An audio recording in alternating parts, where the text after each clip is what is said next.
una payasa con alma de artista y un CEO que había dejado de sentir. Lo que ocurrió entre ellos en el hospital, nadie lo vio venir y cambió sus vidas para siempre. Hola, mis amigas y amigos. Antes de comenzar esta sorprendente historia, dejen en los comentarios desde dónde están viendo y cuéntame cómo va tu día, ¿vale? Y recuerden dar like y suscribirse al canal. Los pasillos de la planta de oncología del Hospital Pediátrico Sol de los Andes, en Buenos Aires, tienen su propio idioma, uno hecho de silencios pesados y el olor penetrante a antiséptico que intenta, sin éxito, enmascarar el aroma del miedo. Es un reino de tonos pastel desvaídos, de máquinas que emiten pitidos rítmicos y de miradas adultas que cargan con un dolor demasiado grande para ser verbalizado. Aquí, la esperanza es un bien frágil, susurrado en conversaciones a media voz y sostenido en los gestos más pequeños. En este escenario de quietud forzada, cada día se libra una batalla invisible, no solo contra la enfermedad, sino contra la apatía que amenaza con devorar los últimos vestigios de la infancia. Las paredes, decoradas con dibujos de soles y animales, parecen un intento valiente pero insuficiente de negar la realidad que se respira en cada rincón, una tristeza contenida que se adhiere a la ropa y al alma. En medio de esta atmósfera sombría irrumpe una anomalía vibrante, un destello de color y sonido que desafía la lógica del lugar. Es la doctora Ternura, una figura que parece sacada de un sueño infantil. Viste unos pantalones a rayas demasiado grandes, calcetines de distintos colores y una peluca naranja que desafía la gravedad. Pero su rasgo más distintivo es la pequeña y brillante nariz roja que parece contener toda la luz del mundo. No entra a las habitaciones con estrépito, sino con una delicadeza casi musical, portando una maleta vieja de la que saca burbujas de jabón que flotan como promesas efímeras o marionetas que cuentan secretos al oído. Su presencia es una disonancia deliberada, un acto de rebeldía que propone la risa como el más potente de los medicamentos, un antídoto efímero pero vital contra la desesperanza. Detrás de la nariz de payaso y el maquillaje exagerado está Pilar Rojas, una joven de 26 años cuya vida es un constante acto de equilibrio. Reside en un modesto pero luminoso apartamento en el bohemio barrio de San Telmo, un espacio donde el olor a trementina y pintura fresca impregna el aire.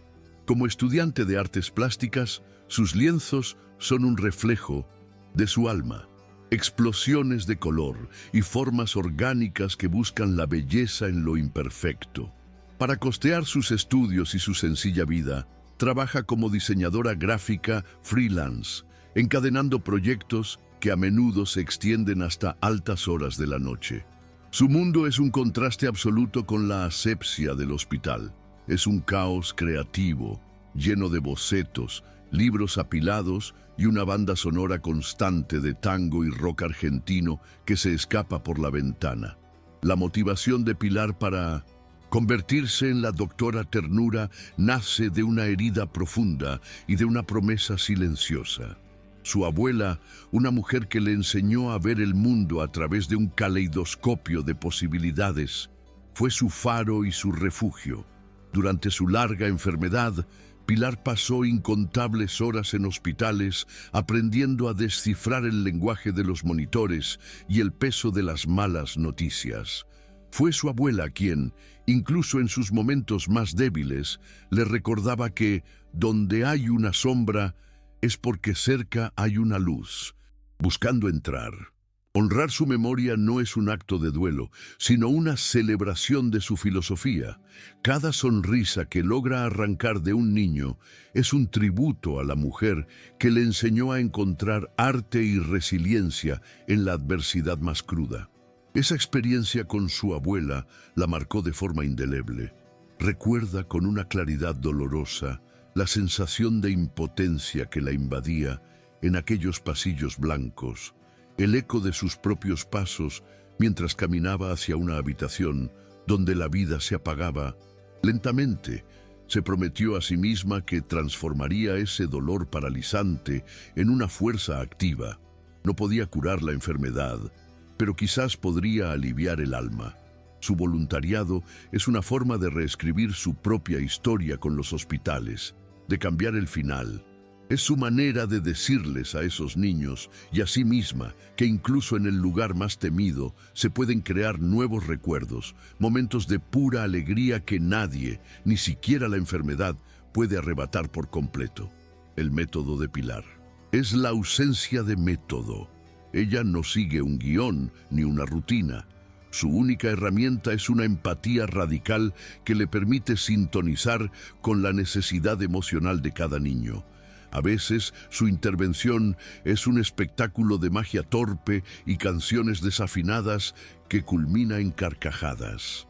Otras veces, como con los niños más retraídos, su acto consiste simplemente en sentarse en silencio a su lado, inflando un globo lentamente hasta convertirlo en un animalito deforme que le entrega sin decir una...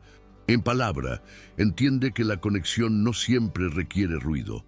Su arte no está en hacer reír, sino en hacer que cada niño se sienta visto, reconocido en su individualidad más allá del diagnóstico, creando un espacio seguro donde, por un instante, pueden volver a ser simplemente niños. B. Incidente incitante. En el último piso del hospital, en una oficina que es la antítesis del mundo de Pilar, reina Lisandro Velázquez. Su despacho, con vistas panorámicas a la ciudad de Buenos Aires, es un santuario de minimalismo y control. Muebles de diseño, superficies de cristal y acero y un silencio casi sepulcral que solo es interrumpido por el discreto zumbido de la tecnología de punta. A sus 45 años, Lisandro es el CEO del grupo que administra el hospital, un hombre cuya reputación en el mundo de los negocios es tan impecable como sus trajes a medida. Ha construido un imperio basado en la eficiencia, la lógica y la erradicación de cualquier variable impredecible. Su rostro es una máscara de autoridad serena, pero sus ojos, de un gris tormentoso, delatan una fatiga profunda, la de un hombre que lo controla todo, excepto su propio dolor. El silencio que lo envuelve no es de paz, sino de ausencia. Es el vacío que dejó la muerte de su único hijo Federico en un trágico accidente de coche años atrás. Desde entonces, Lisandro se ha convertido en un recluso emocional. La culpa lo carcome, la creencia de que si hubiera sido un padre más presente, más atento, podría haber evitado la tragedia. Como penitencia, se ha cerrado a cualquier forma de conexión profunda, temiendo que el afecto sea solo el preludio de más sufrimiento. Su amor ahora se canaliza en una única dirección, de forma obsesiva y controladora. Su nieto de 7 años, Tomás, quien representa el último vestículo viviente de su hijo perdido, y la única razón por la que su corazón sigue latiendo, aunque sea de forma mecánica. Tomás, un niño dulce y antes risueño, ahora es un reflejo de la tristeza de su abuelo. Ingresado en la misma ala de oncología que visita Pilar, el pequeño ha sucumbido a una apatía que preocupa a los médicos casi tanto como su enfermedad. No sonríe, apenas habla. Lisandro, en su desesperación, ha movilizado los mejores recursos. Ha consultado a los especialistas más renombrados, pero ninguna tecnología médica puede penetrar la coraza de melancolía del niño. Desde su oficina, a través de un sistema de vigilancia que ha mandado instalar, Lisandro observa a Tomás durante horas. Ve a un pequeño fantasma en una cama de hospital, una imagen que alimenta su culpa y su terror a volver a fallar, a perder lo único que le queda. Y entonces, en una tarde gris y monótona, ocurre lo impensable. Mientras Lisandro observa la pantalla con su habitual gesto adusto, una figura estrafalaria entra en el campo de visión de la cámara del cuarto de Tomás. La doctora Ternura, Él frunce el ceño, molesto por esa intrusión carnavalesca en un entorno que debería ser estéril y serio. Se prepara para llamar a seguridad y expulsar a esa variable caótica, pero entonces escucha algo a través del pequeño altavoz de su monitor. Primero es un murmullo, luego una risita contenida, y de repente una carcajada plena, sonora, histérica. Es Tomás.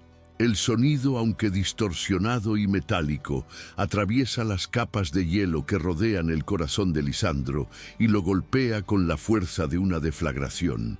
La reacción de Lisandro no es de alivio ni de alegría, es una conmoción seguida de una profunda desconfianza. ¿Cómo es posible? Meses de silencio, rotos por una payasa con una nariz de plástico.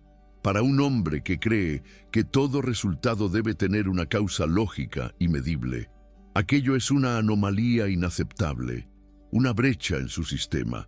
La felicidad de su nieto, en lugar de consolarlo, se convierte en un problema que debe ser analizado, descompuesto y, sobre todo, controlado.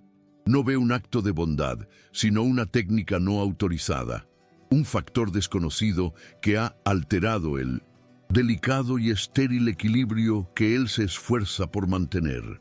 La espontaneidad es el enemigo de la eficiencia y esa mujer es la encarnación de la espontaneidad. Con un movimiento brusco y decidido, apaga el monitor como si quisiera borrar la evidencia de lo que acaba de presenciar. El eco de la risa de Tomás todavía resuena en la habitación silenciosa, acusándolo.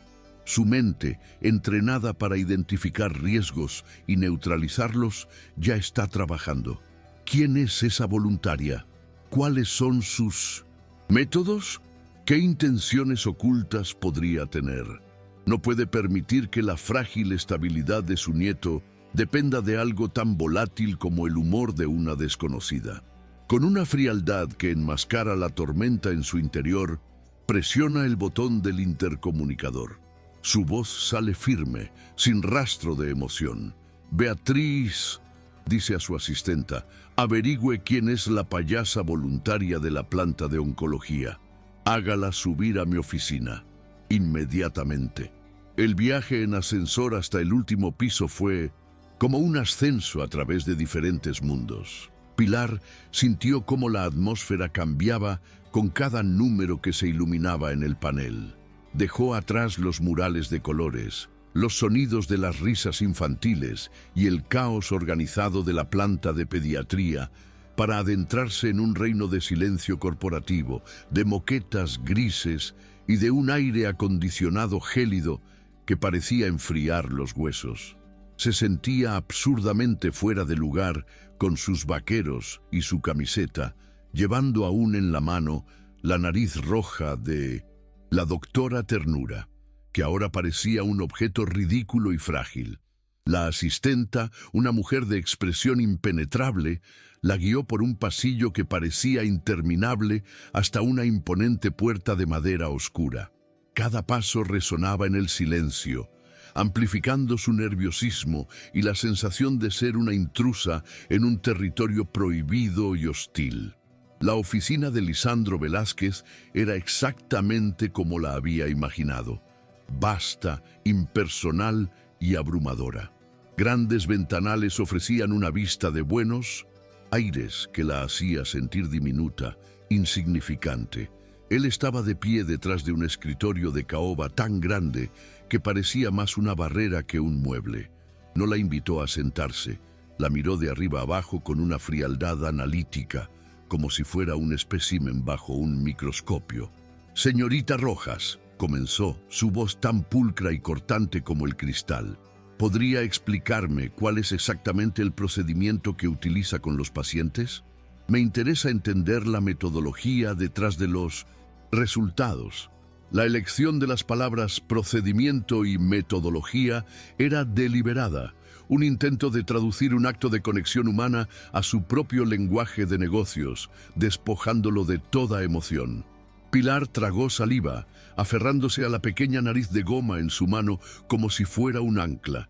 El aire en la sala era tan tenso que le costaba respirar.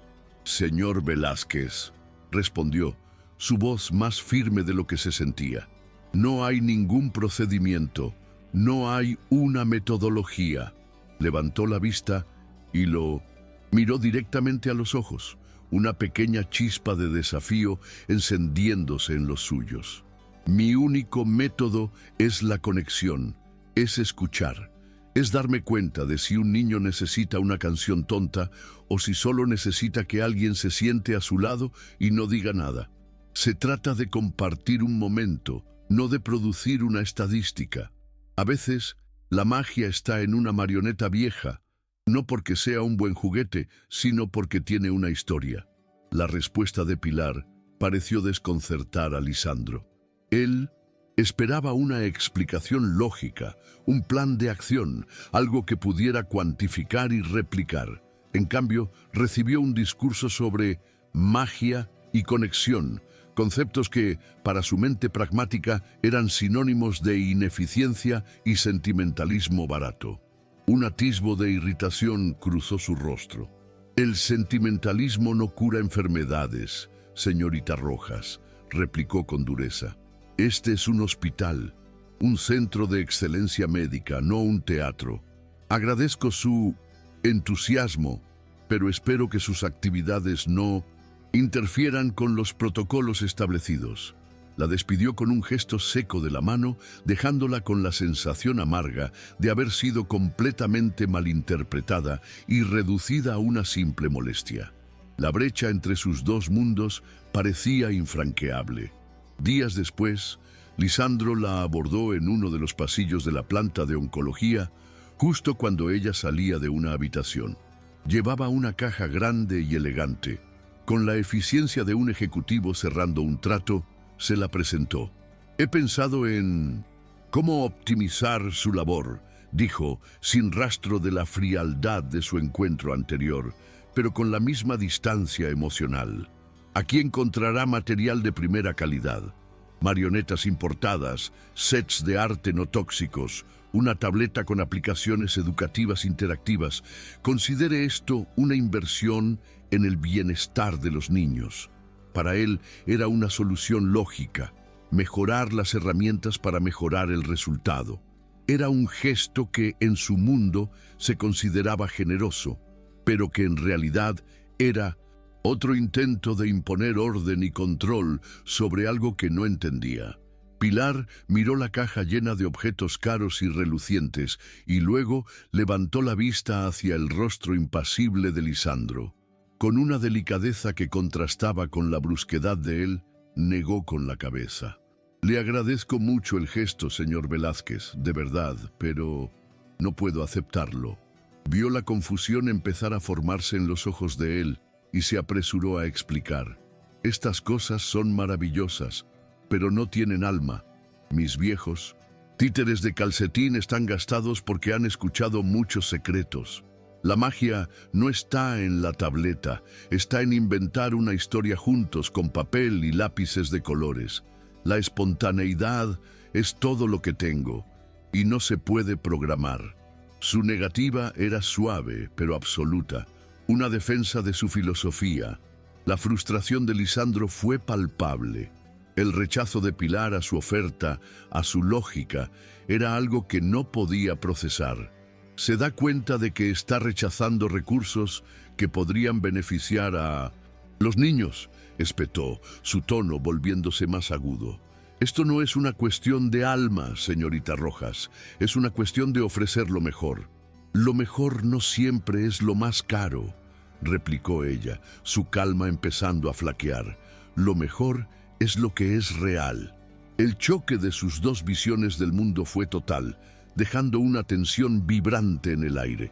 Lisandro se marchó abruptamente, más convencido que nunca de que ella era un elemento caótico e irracional, y al mismo tiempo una parte de él, muy pequeña y enterrada, se sintió extrañamente intrigado por su inquebrantable convicción.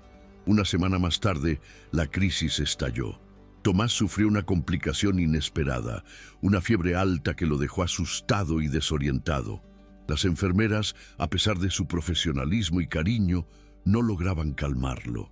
El niño lloraba, llamando a su madre, su pequeño cuerpo temblando en la cama. Los monitores emitían pitidos agudos y alarmantes que parecían contar los segundos de la creciente angustia de todos.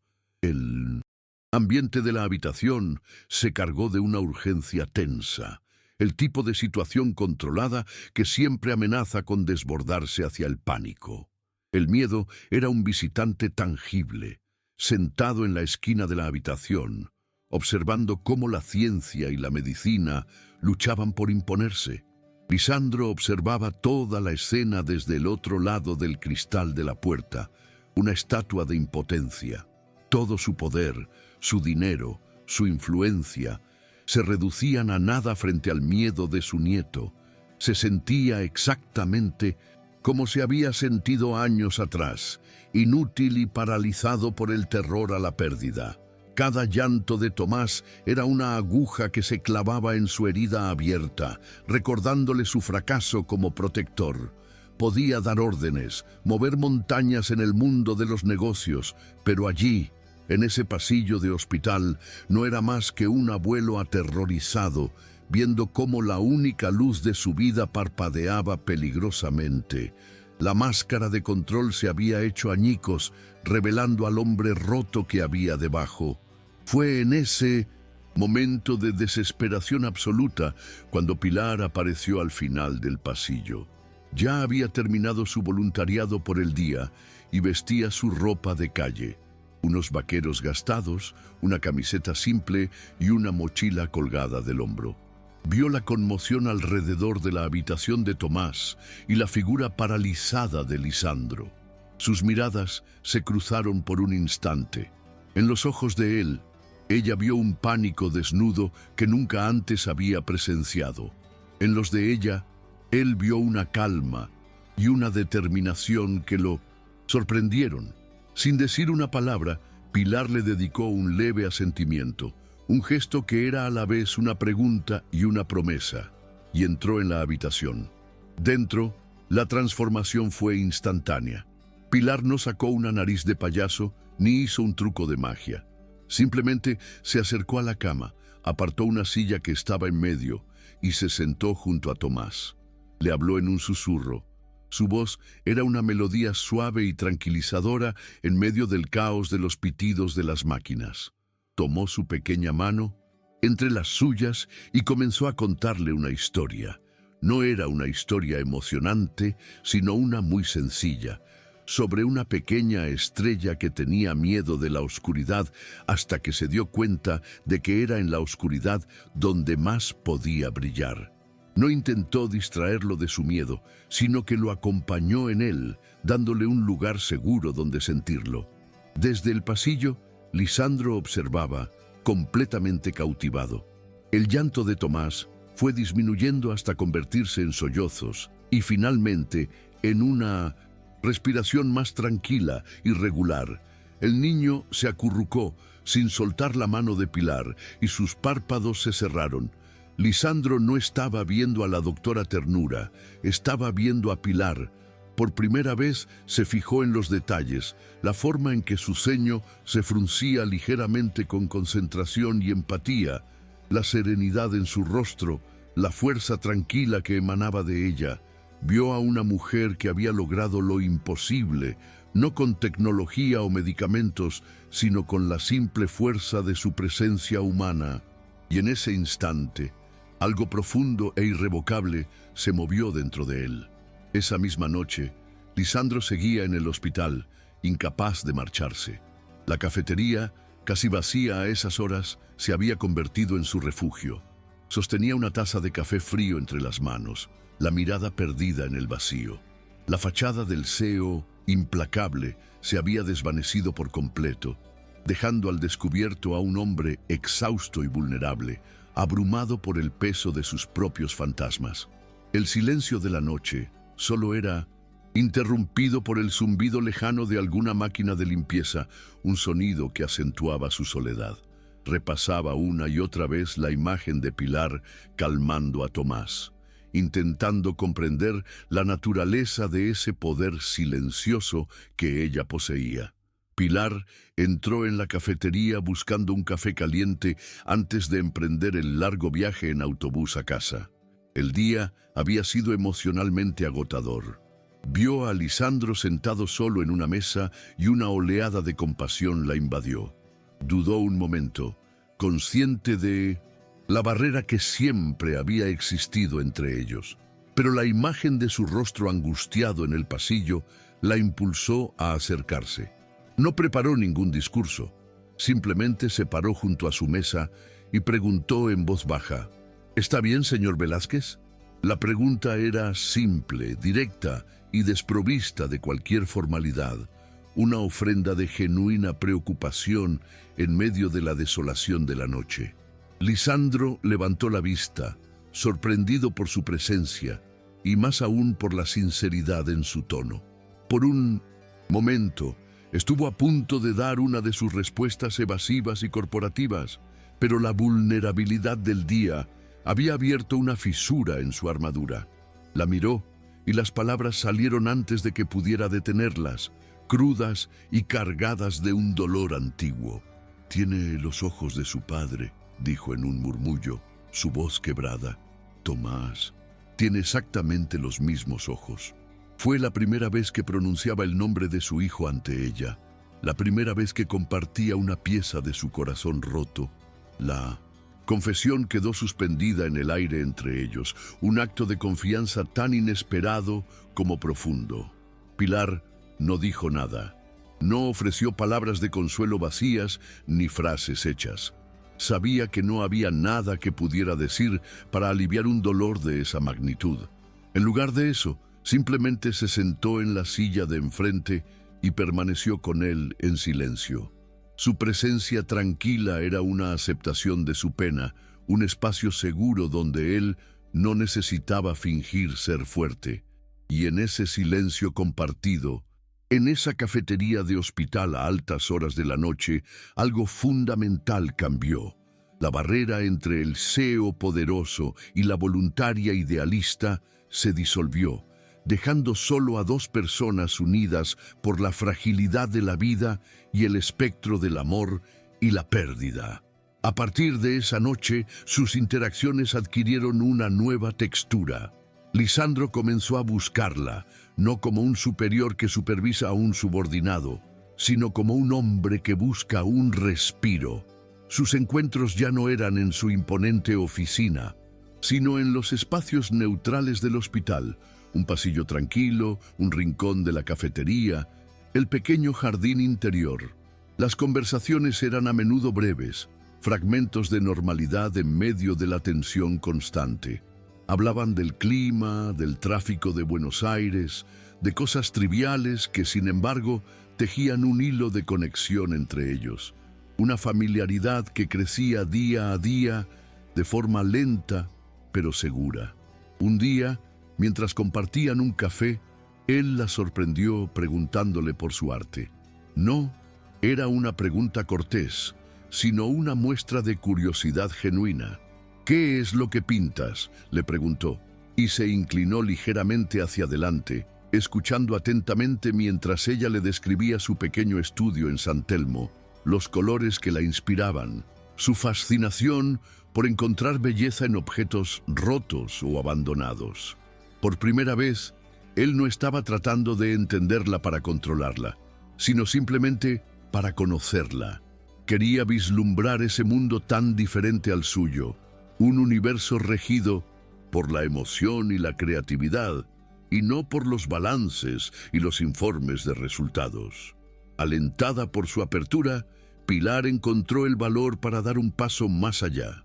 En otra de sus conversaciones, mientras miraban a Tomás dormir plácidamente, ella le preguntó con una suavidad infinita: ¿a Federico le gustaba dibujar?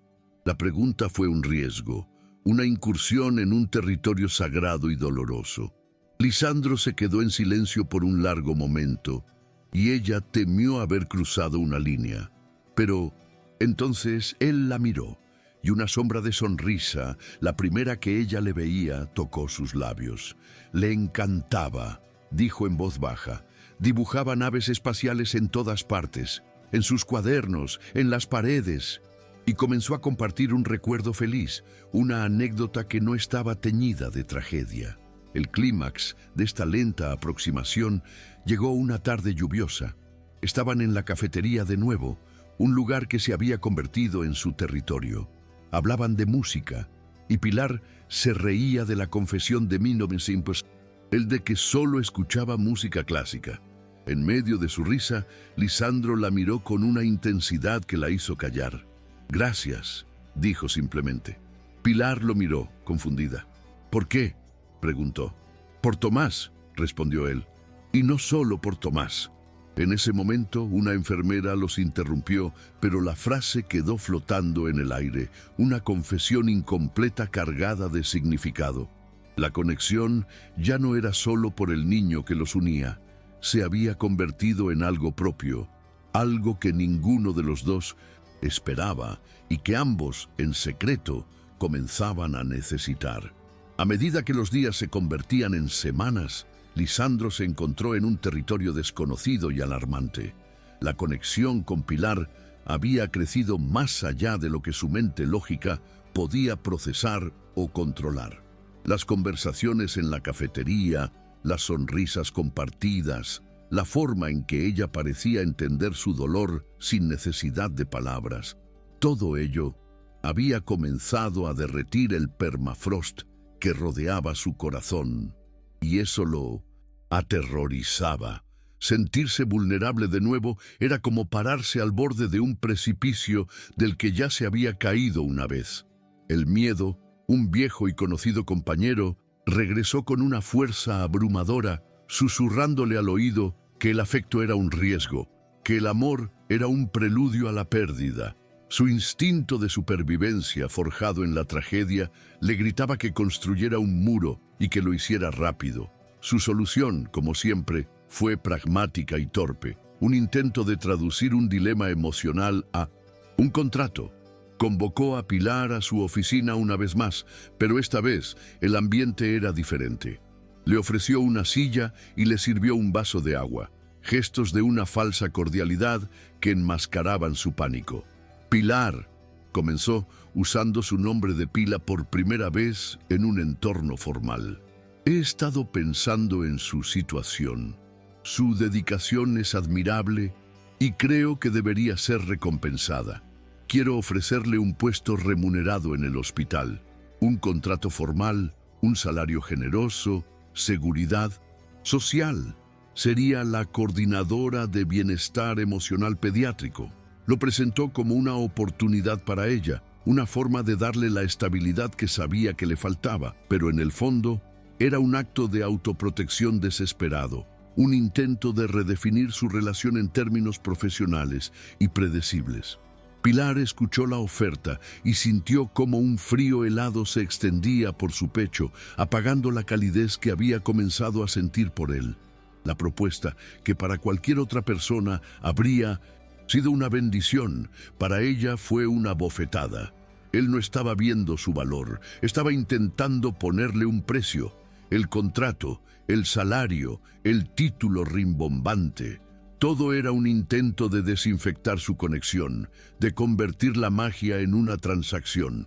Sintió una profunda punzada de desilusión. El hombre que había empezado a vislumbrar, el padre en duelo, el abuelo vulnerable, había desaparecido, reemplazado de nuevo por el CEO que creía que todo en el mundo se podía comprar y vender, incluso la sinceridad, incluso el afecto. «No puedo aceptar», dijo en voz baja, pero con una firmeza que lo sorprendió. Sus ojos, que normalmente brillaban con calidez, ahora estaban nublados por el dolor. «Lo que yo hago aquí no es un trabajo, Lisandro. No puede ponerse en un contrato, no puede pagarse con un salario». Se levantó sintiendo la necesidad de poner distancia física entre ellos. «Usted no entiende. Nunca lo ha entendido. Creí que empezaba a hacerlo, pero me equivoqué». Su voz se quebró, ligeramente al final. «Creo que es mejor que me tome un tiempo. Dejaré el voluntariado. Hay otros payasos, otros programas. Tomás estará bien». Cada palabra era una astilla de vidrio, tanto para él como para ella. Su decisión de marcharse era la única respuesta digna a lo que sentía como una traición fundamental. La confrontación escaló rápidamente. Lisandro, herido por su rechazo y aterrorizado por su amenaza de irse, reaccionó de la peor manera posible, atacando. «Así que es eso», espetó, su propio dolor convirtiéndose en veneno. «Esto es algún tipo de estrategia, acercarse a mi nieto para llegar a mí».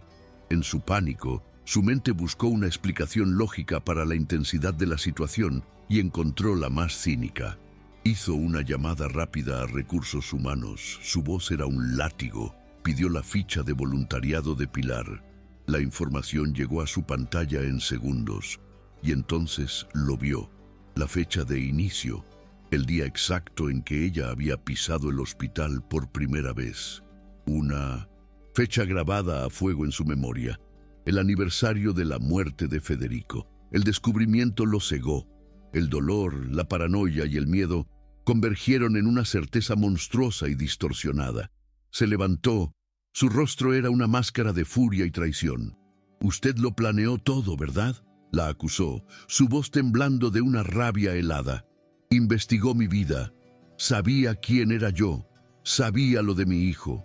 Y eligió esa fecha, ese día, para aparecer aquí como una especie de ángel salvador, para aprovecharse de Bintusis, un hombre roto, y de su nieto enfermo. Dígame, ¿cuánto pensaba que iba a sacar de todo esto?».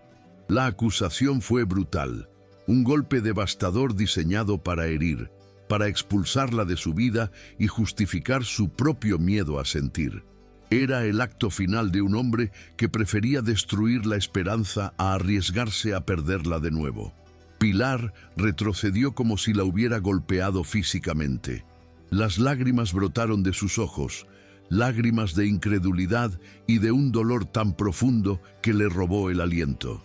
«¿Cómo puede pensar eso?», susurró, su voz rota por el llanto. Miró a ese hombre al que había empezado a querer y solo vio a un extraño cruel. La injusticia de la acusación le dio una fuerza desesperada.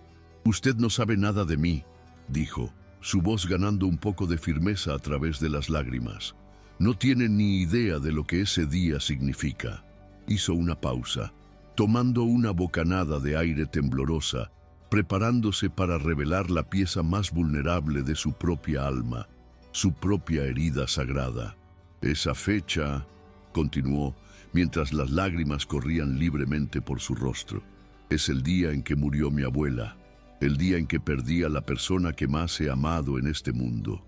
La confesión cayó en el silencio de la oficina con el peso de una bomba. «Elegí ese día para empezar el voluntariado porque no podía soportar la idea de que fuera solo un día de dolor. Quería transformarlo. Quería convertir el día de mi mayor pérdida en un día para dar algo, para crear una sonrisa en medio de la tristeza. Era para ella y para mí. Nunca tuvo nada que ver con usted o con su dinero. La verdad, tan pura y tan dolorosa, era un espejo de su propia tragedia, una coincidencia cósmica que él era incapaz de ver. La revelación de Pilar destrozó por completo la armadura de Lisandro. Sus palabras, cargadas de una verdad innegable y dolorosa, lo golpearon con la fuerza de un huracán, barriendo su ira, su cinismo y sus acusaciones. Se quedó inmóvil, mudo, mientras la monstruosidad de lo que había hecho caía sobre él. Había tomado su propio dolor y lo había usado como un arma para profanar el duelo sagrado de ella. La coincidencia que debería haberlos unido en una comprensión más profunda, él la había retorcido hasta convertirla en una prueba de una conspiración inexistente. Pilar no esperó una disculpa. Con una última mirada de profunda tristeza, se dio la vuelta y salió de la oficina, cerrando la puerta suavemente detrás de ella. Y Lisandro se quedó solo, ahogándose en un silencio que ahora era infinitamente más pesado y más solitario que nunca. ¿Y tú? ¿Crees que ella debería perdonarlo después de todo esto? Déjame tu opinión abajo. Transformación do protagonista. En los días que siguieron a la partida de Pilar, Un silencio diferente se instaló en la vida de Lisandro. Ya no era el silencio controlado y protector que él había cultivado, sino un vacío resonante que amplificaba su soledad. Su enorme casa en Recoleta se sentía como un mausoleo. Cada habitación un eco de sus fracasos. Su oficina, antes un bastión de poder, ahora era solo una jaula de cristal desde la que observaba un mundo que ya no entendía. Se encontró vagando por los pasillos del hospital por la noche, no como un CEO inspeccionando su dominio, sino como un fantasma buscando algo que había perdido. La ausencia de Pilar era una presencia palpable, un recordatorio constante del color y la vida que él mismo había extinguido con su crueldad. La culpa era una compañera incesante. La culpa por la muerte de Federico era una vieja herida, una cicatriz profunda en su alma. Pero esta nueva culpa, la culpa por haber herido a Pilar, era una herida abierta, fresca y punzante. Repetía su brutal acusación en su mente una y otra vez, cada repetición más monstruosa que la anterior.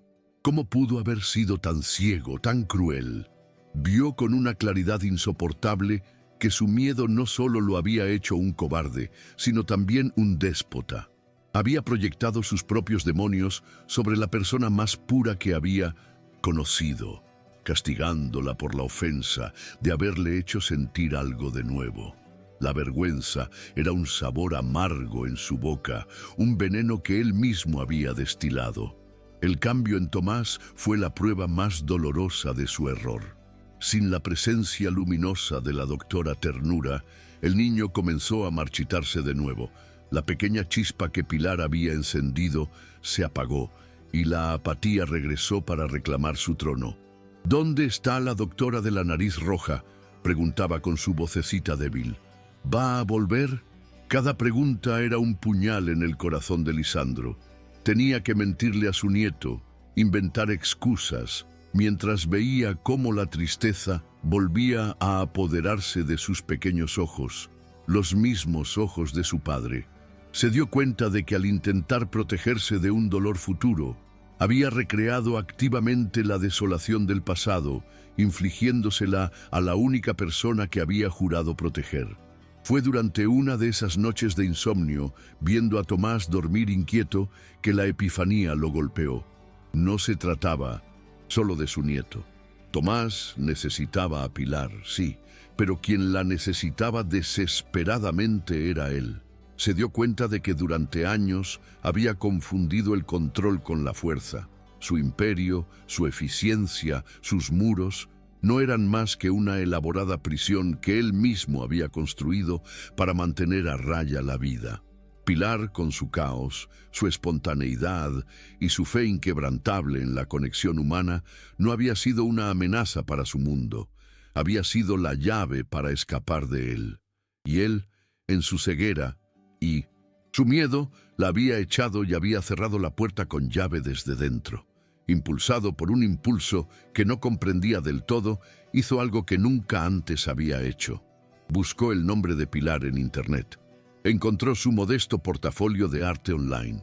Pasó horas mirando sus pinturas, explosiones de color, belleza encontrada en lo roto, vida surgiendo de lo inesperado. Cada lienzo era una ventana a su alma, un alma que él había intentado etiquetar y archivar.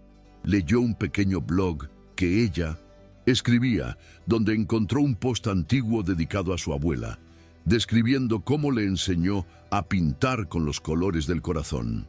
Por primera vez, no la vio como un problema a resolver o una empleada a gestionar, sino como el ser humano extraordinario que era. Y se sintió aún más pequeño. El proceso de transformación fue lento y doloroso. Implicó desmantelar, ladrillo a ladrillo, las defensas que había tardado años en construir.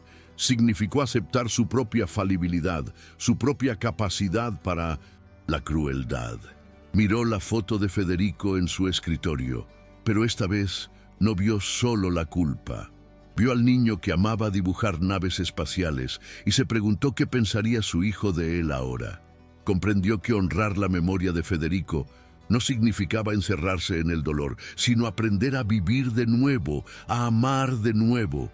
Y para hacer eso tenía que hacer lo impensable. Tenía que pedir perdón, no como un CEO, no como un hombre poderoso, sino como un hombre roto que esperaba ser perdonado. La decisión final se cristalizó en su mente.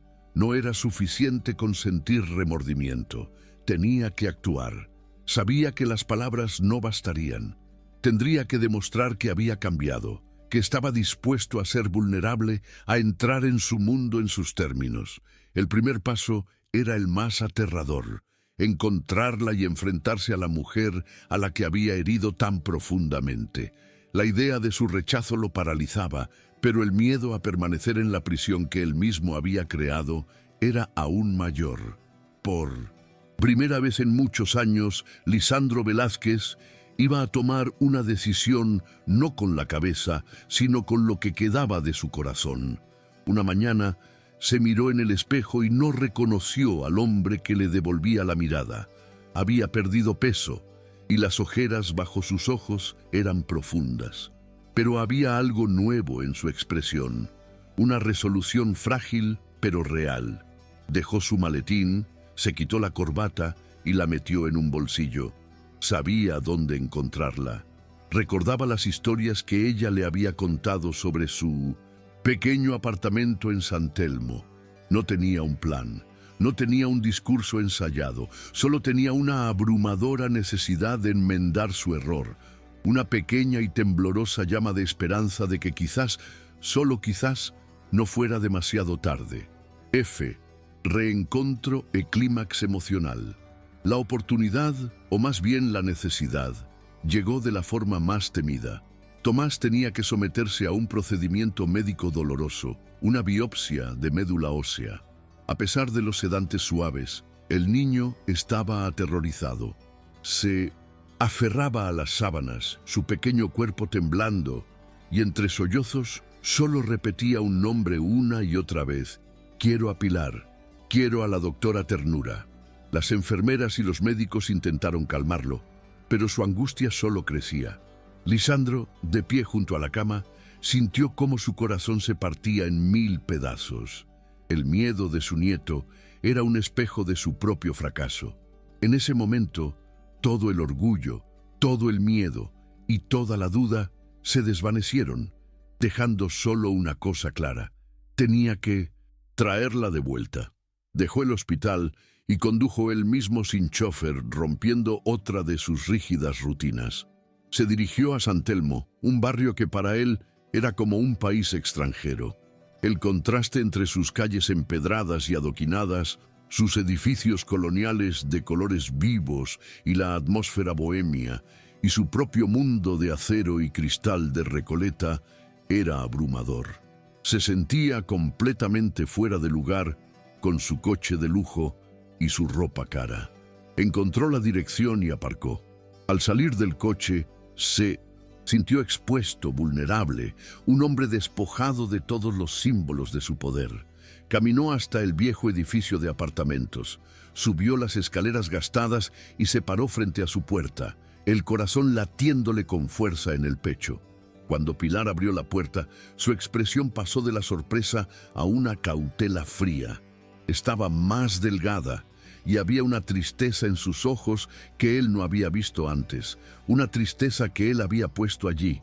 Él, el gran CEO, se sintió como un niño frente a ella, sin palabras. Tomás, comenzó, su voz sonando extraña y ronca. Tiene que pasar por algo y tiene miedo, te está pidiendo. Hizo una pausa, tragando el nudo de orgullo que se le formaba en la garganta. Sé que no tengo ningún derecho a pedirte nada, continuó mirándola directamente a los ojos. Pero te lo ruego, Pilar, por favor, ven, no por mí, por él. Ella lo miró durante un largo momento, su rostro inescrutable. Vio el agotamiento y la desesperación genuina en los ojos de él. Vio a un hombre que había sido despojado de su arrogancia. No era una orden ni una negociación. Era una súplica, y a pesar de su herida, el amor que sentía por Tomás pudo más que su dolor. Asintió lentamente, sin decir una palabra. El viaje de vuelta al hospital fue en silencio, pero era un silencio diferente al de antes.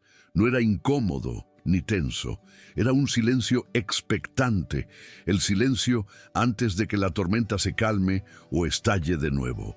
Pilar fue directamente a la habitación de Tomás.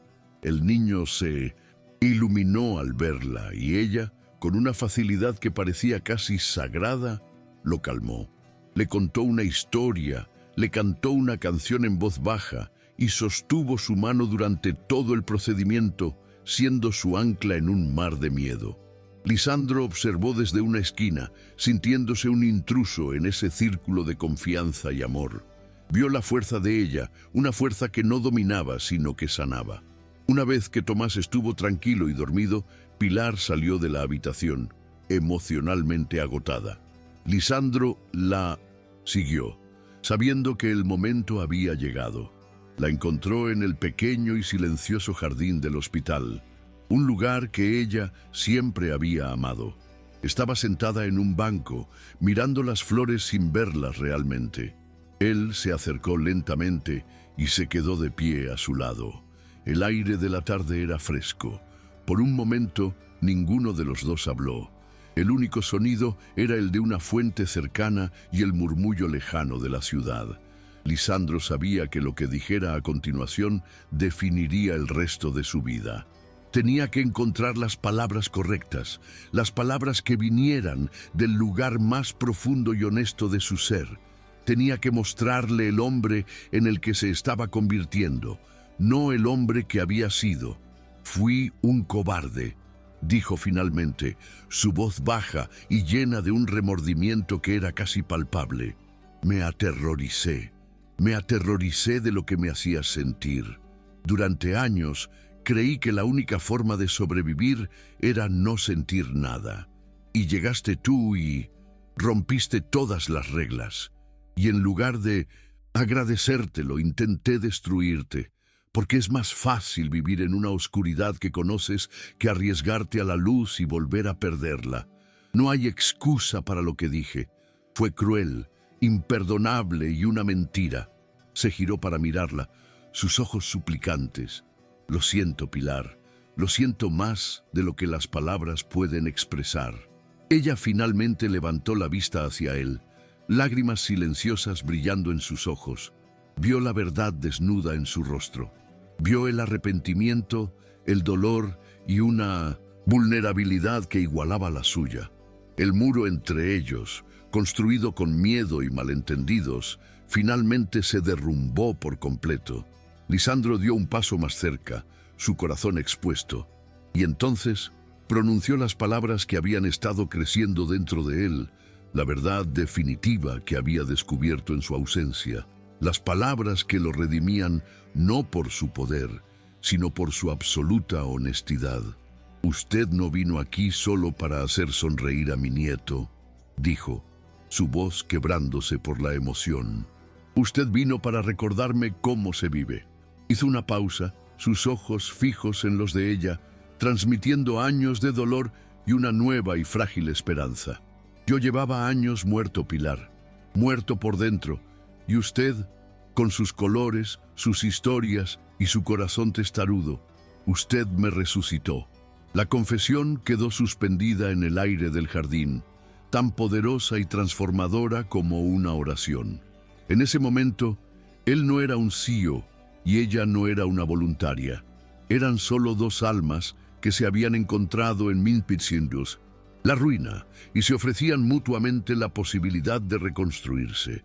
La confesión de Lisandro permaneció en el aire del jardín, despojándolo de todo su poder y al mismo tiempo otorgándole una fuerza que nunca antes había poseído, la fuerza de la vulnerabilidad. Pilar lo miró y en sus ojos ya no había solo dolor, sino una profunda compasión. Vio al hombre que había luchado contra sus propios fantasmas de la única manera que sabía, y que finalmente había encontrado el coraje para rendirse, no a la derrota, sino al amor. Lentamente, ella extendió su mano y la posó sobre la de él, que aún estaba crispada a su costado. No fue un gesto de perdón instantáneo, sino de aceptación, un reconocimiento de que sus dos soledades, sus dos duelos, se habían encontrado y que quizás juntas podrían ser algo menos pesado. En ese toque silencioso comenzó la verdadera curación, la promesa de un nuevo comienzo construido no sobre la perfección, sino sobre la verdad de sus cicatrices compartidas. 6. Meses después, el sol de la tarde bañaba la Plaza Dorrego en San Telmo con una luz dorada y cálida. El aire vibraba con el sonido de un bandoneón tocando un tango melancólico, las risas de los turistas y el murmullo de los vendedores en la famosa feria de antigüedades. En medio de ese bullicio lleno de vida, Tomás corría de un puesto a otro, su cabello comenzando a crecer de nuevo en rizos oscuros y rebeldes. La palidez de la enfermedad había sido reemplazada por el color saludable de un niño enérgico. Ya no era el pequeño fantasma de la cama de hospital, sino un niño de 7 años, lleno de una curiosidad y una alegría contagiosas. Su risa, ahora libre y frecuente, era la banda sonora de la nueva vida que los tres estaban aprendiendo a construir juntos, día a día. Lisandro también era un hombre transformado. Aún vestía con elegancia, pero había cambiado los trajes rígidos y oscuros por pantalones de lino y camisas de colores claros que parecían dejarlo respirar mejor. La tensión perpetua en sus hombros había desaparecido, reemplazada por una postura relajada. Había aprendido a delegar en su empresa, descubriendo que el imperio no se desmoronaba si él no lo supervisaba cada segundo. Había descubierto el placer de las tardes sin reuniones, de los paseos sin destino y de las conversaciones que no tenían otro propósito que el de conectar. La gente a su alrededor decía que parecía más joven, pero la verdad era que por primera vez en muchos años simplemente parecía vivo, presente en su propia existencia. Pilar, por su parte, no había cambiado, sino que había florecido. La seguridad de un amor sano y recíproco le había dado un nuevo impulso a su arte. Sus pinturas se habían vuelto más audaces, más luminosas, como si la alegría que ahora sentía se derramara directamente sobre los lienzos. No se había mudado a la mansión de Recoleta, ni había abandonado su caótico apartamento en San Telmo. Habían encontrado un equilibrio, un puente entre sus dos mundos. Él entraba en su universo de color y tango con respeto y curiosidad. Ella navegaba por su mundo de escenas formales y responsabilidades con una gracia y una autenticidad que desarmaban a todos. Eran dos soberanos de reinos diferentes que habían decidido construir una vida en la frontera que los unía. En medio de la feria, Lisandro sostenía la mano de Pilar, no con la posesividad de un hombre poderoso, sino con la intimidad sencilla de un compañero. Se detuvieron frente a un puesto que vendía viejos juguetes de hojalata. Tomás estaba fascinado con una pequeña nave espacial, idéntica a las que Federico solía dibujar. Lisandro miró el juguete y luego miró a Pilar, y una sonrisa triste pero serena se dibujó en su rostro. A Federico le habría encantado esto, dijo en voz baja, sin rastro de la antigua culpa paralizante, solo con la dulce melancolía del recuerdo. Pilar apretó su mano, un gesto de comprensión silenciosa. Habían aprendido a hacer espacio para los fantasmas, no como presencias aterradoras, sino como parte de la historia que los había llevado hasta allí. Mientras caminaban por la calle empedrada, Tomás corría delante de ellos, persiguiendo a las palomas. Lisandro se detuvo y atrajo a Pilar hacia él, rodeándola suavemente con un brazo.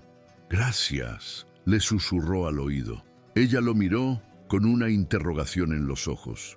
«¿Por qué?», preguntó, repitiendo la misma pregunta que le había hecho meses atrás en la cafetería del hospital. Lisandro sonrió, una sonrisa genuina que le llegaba a los ojos. Por todo, respondió, por enseñarme que las mejores cosas de la vida no se pueden optimizar ni controlar, solo se pueden sentir. Se inclinó y la besó suavemente, un beso que no era de película, sino que sabía a tardes de domingo, a café compartido y a segundas oportunidades. Vieron a Tomás reír a carcajadas mientras las palomas levantaban el vuelo a su alrededor.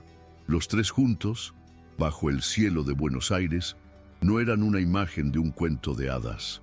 Eran algo mucho más real y mucho más valioso. Una familia imperfecta y resiliente, forjada en el crisol del dolor más profundo y sanada por la audacia de un amor que se atrevió a nacer de las cenizas. Su historia no tenía un fin, sino un horizonte, la promesa de que, incluso después de la noche más oscura, siempre hay un nuevo amanecer. Demostraban que donde hay un gran dolor, también existe un espacio infinito para un amor capaz de transformar, sanar y finalmente resucitar la vida. Si esta historia te conmovió, déjanos tu like, suscríbete y compártela con alguien que necesita creer en el amor otra vez.